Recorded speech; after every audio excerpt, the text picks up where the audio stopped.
Donc je pète la chaîne aux essais.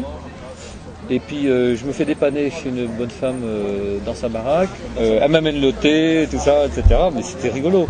Bon, je me dépanne, je repars. Et en course, j'étais newcomer. Et je vais faire coucou à la minette. Et j'avais gardé le klaxon. Ça c'est bien, tu gardes les klaxons.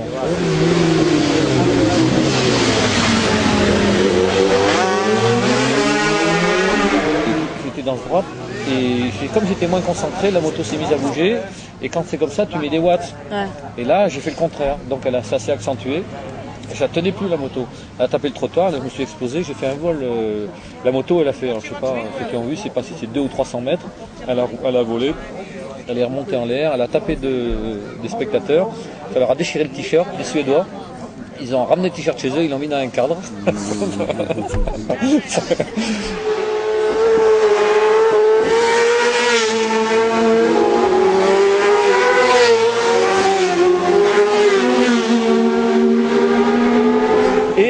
Moi j'ai eu une fracture du doigt, mais non ouverte, une fracture fermée.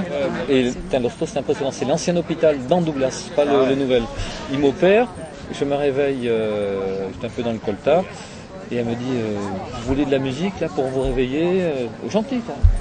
Toc, ils me foutent le bazar, et je comprenais pas. Et après j'ai compris, Radio Titi.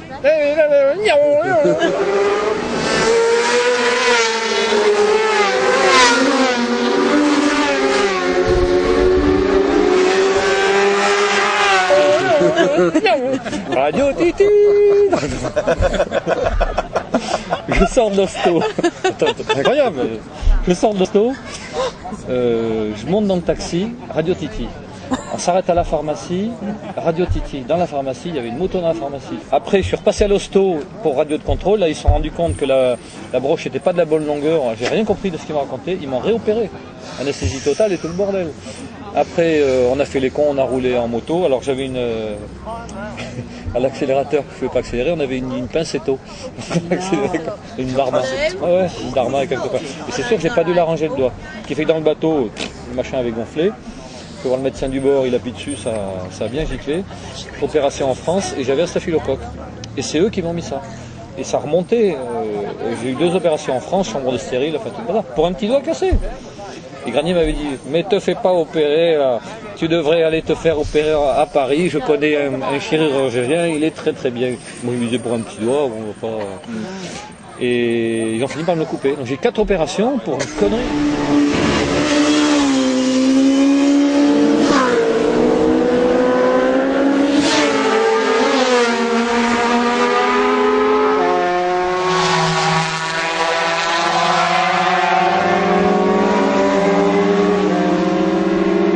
Au chirurgien, gardez-moi le doigt. Il me dit, vous savez, ça va être tout racorni. Bon, j'ai récupéré quand même, dans du formol, quoi, dans une bouteille. Et l'année d'après, je suis revenu au Titi. Alors, je suis revenu pour une seule raison, pour exorciser le truc, quoi. Pour pas rester sur, je sais pas, c'était psychologique ou quoi. Et j'ai ramené le doigt à l'hôpital. Je leur ai dit, voilà vos conneries, ce que ça a fait, quoi. C'était pour leur expliquer qu'ils fassent gaffe pour les prochains. Je voulais pas leur porter plainte ni quoi que ce soit. Ils me le ramènent, alors là je suis allé au musée, à Bungalow. Ah, le musée dans la montagne. Et il y avait des trucs de folie là, il y avait des casques éclatés, des trucs, je dis bon mais si vous voulez un petit doigt d'un pilote. Ils n'ont pas voulu. Ils n'ont pas voulu. Il n'en a pas voulu. Non, il m'a dit non c'est pas très bien comme goût, enfin il m'a fait comprendre que c'était un peu gore quoi. Enfin 91 ça. Et je logeais chez un Français qui habite à l'île de Man, et c'est son gamin qui l'a gardé pendant des années dans son bocal, sur son armoire.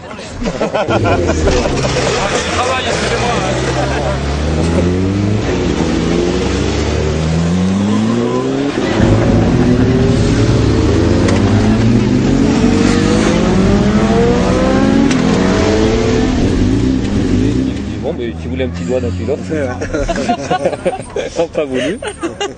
Ils n'ont pas voulu. Il n'en a pas voulu. Non, il m'a dit non, c'est...